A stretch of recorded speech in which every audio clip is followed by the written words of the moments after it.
kesahihan proses menguntit derma ini. Sebab kadang-kadang ada orang yang menipu dan sebagainya.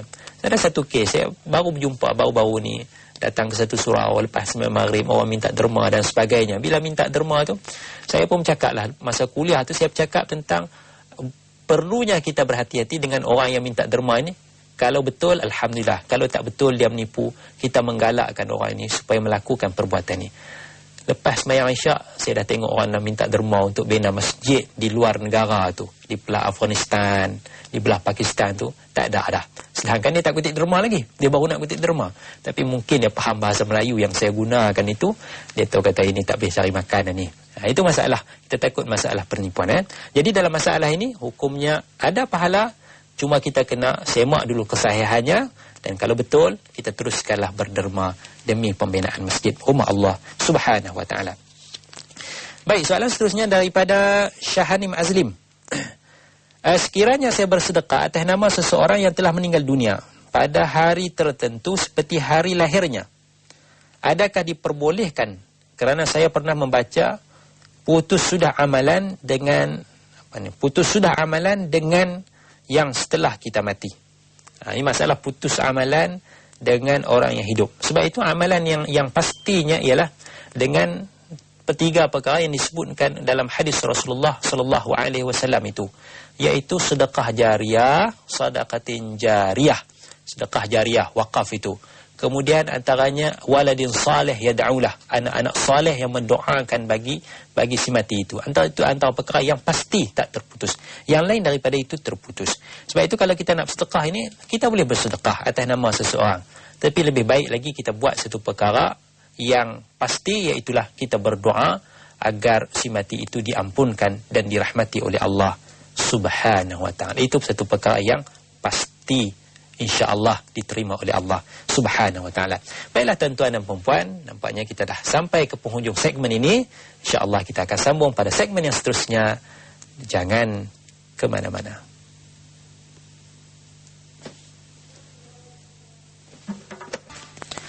Alhamdulillah tuan-tuan dan puan-puan, moga-moga kita dirahmati Allah Subhanahu wa ta'ala. Baik, kita menyambung lagi perbincangan kita, bicara kita tentang pedoman dalam masalah sedekah ini. Balik kepada ayat 271 surah Al-Baqarah. Sama ada kita nak menzahirkan sedekah kita ataupun kita nak menyembunyikan sedekah kita. Kedua-dua perkara ini adalah baik, adalah harus. Karena Allah Ta'ala memuji, in tubdus sadaqat fa ni'mahi. Kalau kamu menzahirkan sedekah, itu satu perkara yang baik. Wa in tukhfuha, jika kamu menyembunyikan sedekah. Tapi dalam sembunyi itu jangan tak bagi langsung. Kena wa tu'tuhal fuqara, dan kamu sampaikan kepada fakir miskin. Cari fakir miskin sendiri-sendiri, senyap-senyap, tanpa heboh, tanpa hebah ke sana sini. Kita sampaikan kepada fakir miskin, fahuwa khairul lakum. Itu pun satu perkara yang baik bagi kamu. Sebab itu dalam masalah ini, para ulama melihat kekuatan hati kita sebagai orang yang nak memberikan sedekah. Al-Imam Al-Ghazali rahimahullahu ta'ala dalam kitab yang baik untuk kita mutala'ah, kita teliti, iaitu kitab Ihya Ulumuddin. Ihya Ulumuddin dalam juzuk yang ketiga dibicarakan tentang masalah ikhlas dan juga masalah riak. Dalam masalah nak menzahirkan amalan ini, ada masanya kita dituntut untuk menzahirkan walaupun amalan itu sunat. Dalam erti kata, dengan tujuan maqasid kita ialah untuk memberi qudwah, untuk memberi contoh tauladan kepada orang lain supaya turut sama bersedekah. Kalau dalam satu suasana masyarakat tak ada orang sedekah langsung, tak nampak orang sedekah, orang lain pun kata, ish, aku nak sedekahkan, orang kata apa pula, orang lain pun tak sedekah ya. Jadi kerana kita nak menghidupkan bi'ah salihah, suasana yang baik supaya orang ramai bersedekah ini, kita pun menzahirkan sedekah kita. Bukan niat kita nak riak. Riak memang riak je nak menunjuk, tapi nak menunjuk tu bukan kerana nak sombong, kerana Allah Ta'ala, tapi supaya orang ikut kita, orang sama-sama bersedekah. Nak menzahirkan amalan kita. Niat kita masih lagi ikhlas kerana Allah Subhanahu Wa Ta'ala. Dalam keadaan ini, ketika itu menzahirkan sedekah, menzahirkan derma itu lebih baik daripada menyembunyikan. Tetapi kalau dalam suasana masyarakat memang orang dah ada PL sedekah dah, masing-masing tidak ada masalah nak derma, nak sedekah dan sebagainya, ketika ini elok kalau kita menyembunyikan sedekah. Kenapa? Kerana sedekah ketika itu nampak lebih ikhlas kepada Allah Subhanahu Wa Ta'ala. Baik, alhamdulillah kita ada lagi pemanggil. Assalamualaikum. Waalaikumsalam warahmatullahi. Abdullah Osman dari Seman. Ya, apa khabar Tuan Abdullah? Baik. Ya, apa masalah? Ada dua. Ya. Pertama sekali, adakah memberi salah satu organ kita seperti buah pinggang atau darah itu dikategorikan sebagai sedekah atau derma? Ya. Dan dibolehkan. Ya. Dan lagi satu, keluarga Nabi dan keturunan baginda tidak boleh terima sedekah atau zakat. Ya. Jadi bagaimana cara kita untuk mensedekahkan kepada mereka padahal ada juga di antara mereka ini berkeadaan daif. Bila saya pernah nak bagi pada diorang ni, diorang tak mau terima kalau kata sedekah. Ya. Minta Ustaz terangkan. Baik, terima kasih. Masalah yang pertama tentang masalah kita nak bersedekah dari sudut derma. Disebut dalam bahasa Arab, satunya at-tabarru' bid-dami, kita nak tabarru' derma darah. Yang keduanya kita nak tabarru' dengan a'dha', anggota-anggota badan kita.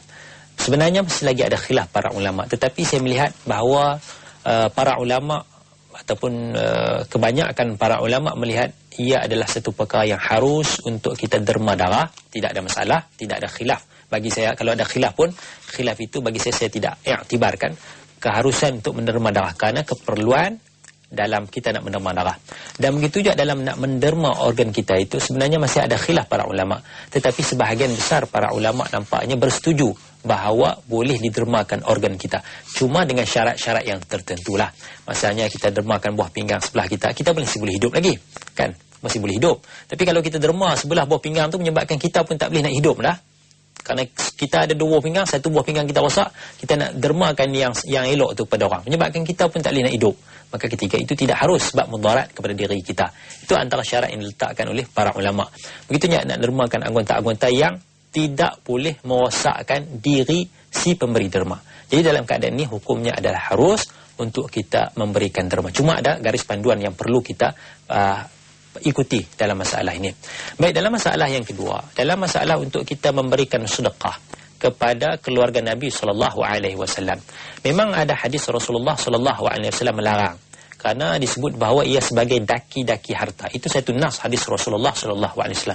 Tetapi ada para ulama melihat dari sudut politik ataupun siasah Nabi SAW, iaitu Nabi seolah-olah tidak mahu ditohmah bahawa dengan kedudukan Nabi, beliau baginda sebagai Nabi, sebagai Rasul, kaum keluarganya mendapat manfaat. Orang bagi sedekah, bagi zakat dan sebagainya. Itu ada para ulama berpandangan seperti rupa. Jadi sebab itu Nabi melarang kaum keluarganya, Bani Hashim ini, menerima pemberian tersebut. Jadi kaedah mudahnya ialah Nabi tak menerima sedekah, tetapi Nabi menerima hadiah. Jadi kalau kita nak bagi kepada keluarga Nabi ini, jangan bagi atas nama sedekah, tapi bagi atas nama hadiah. Tidak ada masalah. Ya, bagi atas nama hadiah. Baik, kita ada pemanggil lagi. Assalamualaikum. Waalaikumsalam warahmatullahi. Siapa ni? Saya Hajar Ramlah binti Rahman. Ya, dari mana Hajar Ramlah? Daripada Nilai Impian. Ya, baik. Ya. Apa soalannya? Saya nak tanya tentang bahagian saya ada niat nak buat korban ataupun akikah di luar negara macam di Kamboja, sebab rakyat sana kan susah, rakyat miskin ramai. Tak macam di sini semua kira orang berada lah. Ya, betul-betul. Kemudian saya tak pasti, saya rasa ragu-ragu atau was-was kerja. Ustaz, terima kasih. Assalamualaikum warahmatullahi. Waalaikumsalam warahmatullahi. Saya pun sebenarnya kurang pasti dengan soalan yang diajukan itu. Apa soalannya ya? Yang saya faham ialah dia nak buat sedekah di luar negara, nak buat korban. Ya, baik.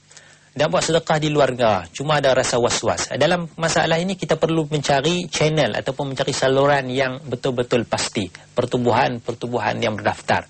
Jadi dalam masalah ini dia ada track record dia macam mana dia buat, dia ada gambar dia ada tengok kambing dia beli macam mana, ada orang semak betul ataupun tidak. Jadi kalau kita nak buat tidak ada masalah, hukumnya adalah harus. Bahkan ia mungkin lebih baik daripada kita melakukan di setengah tempat. Kadang-kadang setengah tempat tu satu masjid sampai 20 ekor lembu dikorbankan. Sedangkan kawasan tu tiap-tiap hari orang situ makan daging. Kemudian daging tu pula satu rumah 5-6 kilo diberikan. Orang tu pun banyak penyakit, tak boleh makan daging dah. Anak-anak pun nak makan McDonald sana, Kentucky Fried Chicken tiap-tiap hari. Jadi kawasan tu kawasan yang tak memerlukan daging. Jadi ketika inilah kita kena bijak. Keutamaan kita ialah kita nak menyampaikan kepada orang yang lebih memerlukan.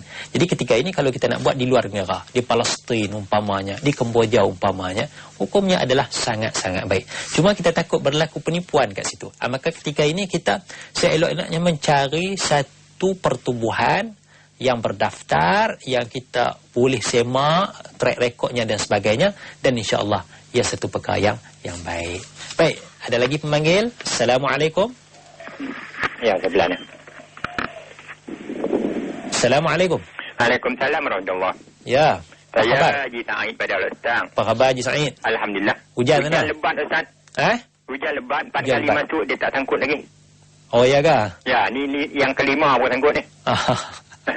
Baik, teruskan. Alhamdulillah boleh kat ni hujan lagi. Hujan lagi ya. Ya, kata Rasulullah SAW. Sallallahu alaihi wasallam. Kata-kata yang baik untuk nasihat adalah sedekah. Kata-kata yang baik untuk nasihat adalah sedekah. Ya. Ya, sedekah. Dan kata Rasulullah SAW lagi. Ya. Senyum kepada saudara itu sedekah. Ya. Dan kata lagi Rasulullah SAW. Ya. Kata-kata yang kesan. Jika kawan kata kesan kepada kita lah. Ya. Kata balik dengan kesan juga. Ya. Bermakna sedekah. Untuk merendahkan supaya dia insafkan diri dia. Ya. Dalam surah Muhammad, Ustaz. Ya. Baca sikit. Ya ayyuhalladzina amanu ati'u Allah wa ati'u Rasul. Wala tubtilu a'malakum. Bermakna a'malakum ni bermakna termasuk rangkum di sedekah lah. Ya. Kita sedekah jariah. Pakai jalan ke apa ke sedekah dengan benda-benda tu. A'malakum tu. Ya. Boleh tak nak? Baik. Assalamualaikum. Waalaikumsalam warahmatullahi wabarakatuh. Baik, Pak Haji Sa'id kita daripada Lok Setak Kedah. Dia bukan nak tanya tu, dia nak bagi satu pandangan. Itu satu perkara yang baik. Input daripada dia tentang masalah kita tabassum, kita senyum kepada seseorang. Tak ada benda pun kita senyum pun sedekah lah ya. Saya senyum pagi-pagi ni insya-Allah ada sedekah. Begitu juga kita cakap perkara-perkara baik pun masuk dalam sedekah. Sebab itu sedekah ini sebenarnya satu perkara yang luas untuk kita hayati, yang luas untuk kita laksanakan. Yang pentingnya ialah kita berbuat baik ya. Jadi itulah perkara yang kita perlu beri perhatian. Baiklah tuan-tuan dan puan, kita akan berjumpa seketika nanti. Jangan ke mana-mana. Bersedekah ini. Cuma dalam kesempatan masa ini untuk kita menambahkan lagi ilmu pengetahuan kita. Saya nak sebutkan, nak tunjukkan kepada kita bagaimana pedoman bersedekah ini. Dalam satu buku ini, itu soal jawab remeh-temeh tentang zakat. Dan dalam buku ini juga dibicarakan tentang masalah sedekah dan ada pedoman sedekah. Antaranya yang dibicarakan ialah bagaimana siapakah yang berhak untuk menerima sedekah kita. Termasuklah haiwan pun boleh menerima sedekah daripada kita. Dan disebutkan dalam buku ini juga tentang pedoman sedekah. Sesuai dengan tajuk kita, pedoman bersedekah ini. Iaitu bagaimana kita perlu bersedekah ketika mana kita sihat. Ada hadis Rasulullah SAW. Ya. Rasulullah menyebut, anta saddaqa wa anta sahihun syahihun. Kamu bersedekah hal keadaan kamu sahih. Sahih ini maknanya sihat. Dan juga syahih, maknanya kamu sayangkan harta. Ketika mana kita bersedekah gitu dalam keadaan sihat wal afiat. Bukan kita nak sedekah ketika mana kita dah terlantar kat hospital. Doktor kata pun dah tak ada harapan dah. Ketika itulah barulah kita kata, saya nak bagi harta tu untuk surau sekian, masjid sekian, untuk pulan bin pulan. Ketika itu dah tak berapa nak berguna dah. Jadi pedoman sedekah yang paling baik dalam hadis Rasulullah SAW ialah kita memberi ketika mana kita sihat. Begitu juga dalam masalah untuk kita menyembunyikan sedekah ini, iaitu dalam konsep tangan kanan memberi, tangan kiri tidak tahu. Kita bagi itu senyap-senyap, ya, itu yang paling baik sekali. Kerana ada riwayat menyatakan sadaqatus sirri tutfi'u ghadabar rabbi. Sedekah dalam sembunyi-sembunyi itu memadamkan kemurkaan Allah Subhanahu wa ta'ala. Baik tuan-tuan, ada lagi panggilan nampaknya. Assalamualaikum. Waalaikumsalam. Siapa ni? Siapa di sana tu? Ya, Assalamualaikum Ustaz. Waalaikumsalam warahmatullahi. Tuan. Ini saya ya. Anwar daripada Tanjung Karang. Ya, apa khabar Haji Anwar? Ya, kabar baik, alhamdulillah. Ya. Saya ada nak tanya dengan Ustaz sikit lah. Ya. Ini mengenai perlahankan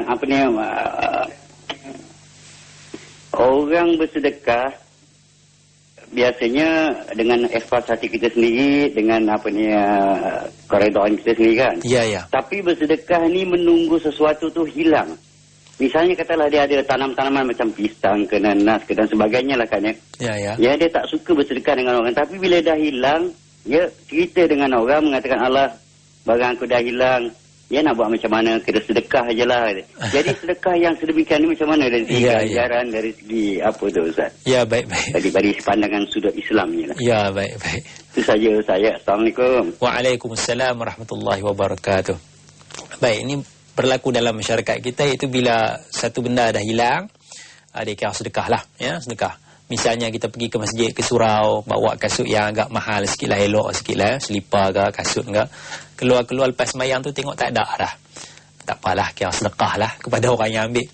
Sebenarnya perkara ini pun baik jugalah. Baik, maknanya kita nak menghalalkan lah apa yang berlaku tu.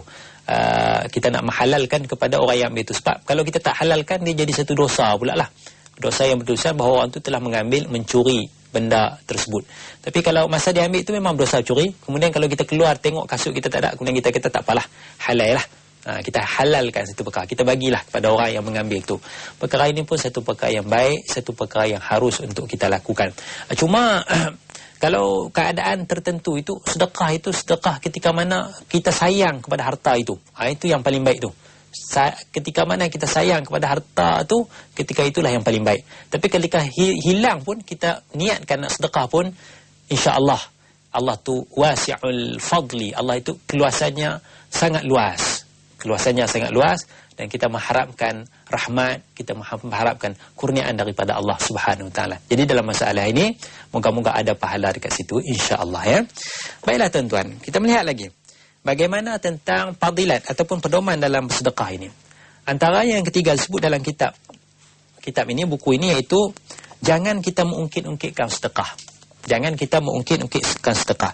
Kerana Rasulullah SAW sebut dalam satu hadisnya, ada 3 golongan di mana Allah tidak akan berkata-kata dengan mereka dengan sesuatu yang menggembirakan pada hari kiamat. Antaranya al-mannan alladhi la yu'ti syai'an illa man nabi.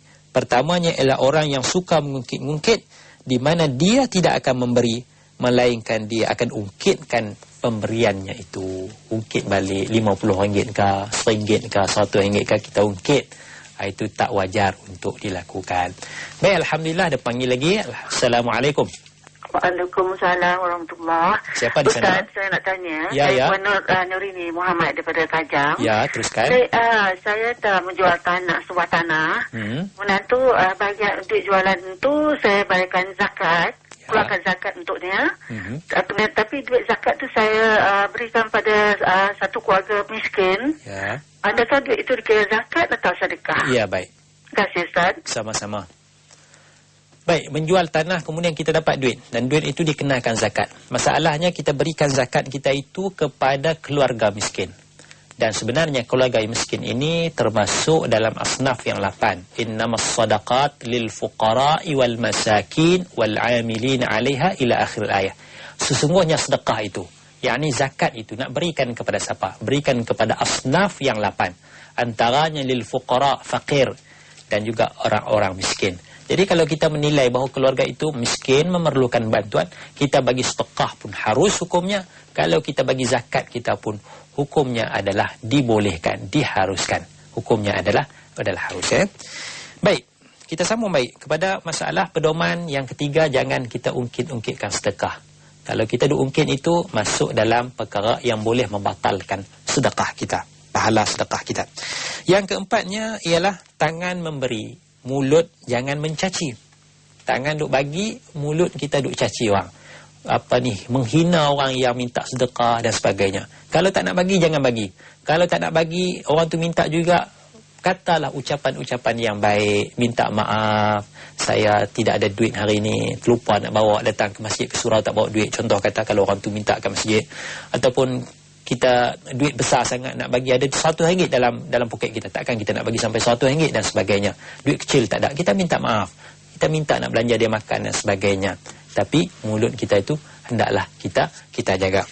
Dan antaranya lagi ialah kita naklah memilih harta yang baik, kita nak bagi sedekah. Kadang-kadang kalau kita tengok dalam bulan puasa, orang bagi sedekah makanan yang dah nak basi dah, yang dia pun dah tak lalu nak makan, baru dia nak bagi sedekah. Ini satu perkara yang tak wajar untuk kita lakukan. Dan yang keenamnya, biarlah sedikit kita memberi derma, memberi sedekah daripada tak memberi langsung. Kerana Rasulullah menyatakan dalam hadis, ittaqun nara walau bisyaqqi tamratin. Hendaklah kamu takut akan api neraka walaupun dengan sebelah biji tamat. Nilai yang begitu kecil sekali. Rasulullah menyarankan kita memberikan sedekah. Ini antara yang disebut dalam kitab soal jawab remeh temeh tentang zakat. Jadi kalau nak tahu maklumat lebih lanjut lagi, macam mana pedoman nak sedekah dan sebagainya, luangkanlah masa, pergilah ke kedai-kedai buku dan seumpamanya, dapatkan buku ini, kita tambahkan maklumat kita, ilmu kita, kita hadamkan ayat-ayat Al-Quran, hadis-hadis Rasulullah sallallahu alaihi wasallam berkenaan dengan masalah sedekah ini, ya. Baiklah tuan-tuan dan puan-puan, nampaknya kita pun dah sampai di penghujung rancangan ini. Saya mengharapkan kita mendapat kepahaman yang baik. Sebab itulah kita perlu faham dengan baik hukum-hukum yang telah ditentukan oleh Allah Subhanahu Wa Taala. Yang pentingnya ialah kita nak bersedekah. Kerana ganjaran bersedekah itu sangat besar sekali. Tetapi dalam nak bersedekah ini, kita perlu bijak bersedekah. Kita tak mau memberi sedekah kepada sindiket-sindiket yang tertentu. Kita tidak mau memberi sedekah, memberi derma kepada orang yang nak mengeksploitasi kemurahan hati kita ini dengan mengaut keuntungan. Dia hidup mewah, hidup kaya raya. Dengan apa? Dengan hasil daripada sedekah, hasil daripada derma orang ramai. Sebab itu kita nak bersedekah, tetapi kita juga perlu bijak dalam nak memberikan sedekah. Pilih orang-orang yang tertentu. Kaji dulu. Sama ada orang ini bercakap benar, sama ada projek yang dia nak laksanakan, rumah anak yatim tu betul-betul wujud ataupun tidak, saluran yang digunakan tu sampai ataupun tidak. Kadang-kadang betul rumah tu wujud anak yatim, tapi mungkin 10% untuk rumah anak yatim, 90% lagi masuk dalam poket kawan tu untuk kegunaan peribadi dia. Sepatutnya 100% ataupun sebahagian besar 90% itu untuk rumah anak yatim, 10% itu dia gunakan untuk keperluan dirinya sebab dia menguruskan yatim. Jadi maknanya kita nak kena tengoklah. Itu contoh, kita nak kena tengok, nak kena kaji juga keadaan yang macam tu. Jadi kesimpulan yang saya nak bawakan pada pagi ini ialah kita perlu menanamkan dalam diri kita, dalam kehidupan kita, dalam keadaan diri kita dan juga anak-anak kita ini sifat untuk bersedekah. Tetapi panduan daripada Allah, panduan daripada Rasulullah sallallahu alaihi wasallam perlulah kita jadikan pedoman supaya kita meraih kehidupan yang baik di dunia ini dan juga pahala yang besar di sisi Allah Subhanahu wa taala. Alhamdulillah kita sudah berada di penghujung rancangan. Moga-moga kita mendapat manfaat yang baik. Kita sudahi majlis kita ini dengan berdoa kepada Allah Subhanahu wa taala. Bismillahirrahmanirrahim. Alhamdulillahirabbil alamin. Wassalatu wassalamu ala asyrafil anbiya'i wal mursalin wa ala alihi wa sahbihi ajma'in. Allahumma inna nas'aluka mujibat rahmatik wa azaima maghfiratik wassalamata min kulli ith wal ghanimata min kulli bir wal fawza bil jannah wan najata minan nar. Rabbana atina fid dunya hasanah wa fil akhirati hasanah wa qina azaban nar wa qina azaban nar wa qina azaban nar. Wassallallahu ala sayyidina Muhammad wa ala alihi wa sahbihi ajma'in walhamdulillahi rabbil alamin. Sekadar itulah untuk pertemuan kita dalam 3 pagi ini. Moga-moga kita diberikan taufik dan hidayah oleh Allah Subhanahu wa taala hingga kita bertemu dalam lain waktu siaran yang lain. Sekian, wassalamualaikum warahmatullahi wabarakatuh.